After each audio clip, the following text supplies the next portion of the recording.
Kanalıma hoş geldiniz. Biliyorsunuz 5 yıldır her perşembe günü önemli konularda yayın yapıyorum. Bu hafta da ben size öksürüğe ne iyi gelir bunu anlatmaya çalışacağım.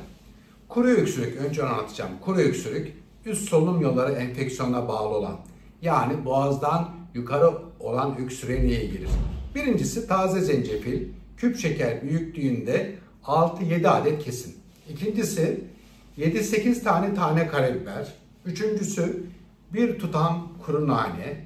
Dördüncüsü bir limon, yine kabuğuyla birlikte tamamını bir küp şeker büyüklüğünde küp küp kesin. 3 su bardağı suya ilave edin. Kaynatın 3 dakika. İçerisine bal ilave edebilirsiniz. Gün içerisinde sık sık tüketin. Çok iyi geldiğini göreceksiniz. Öksürük boğazdan aşağıda, akciğerlerde ise, yani balgamlı ise hatmi çayı da çok iyi gelir. Bunu da yine sık sık tüketmeniz gerekir. Tabii ki öksürüğünüz varsa da doktora gitmeniz gerekir. Beni dinlediğiniz için çok teşekkür ederim. Lütfen bu bilgilerin yayılması için beğen tıklamayı, yorum yazmayı unutmayın.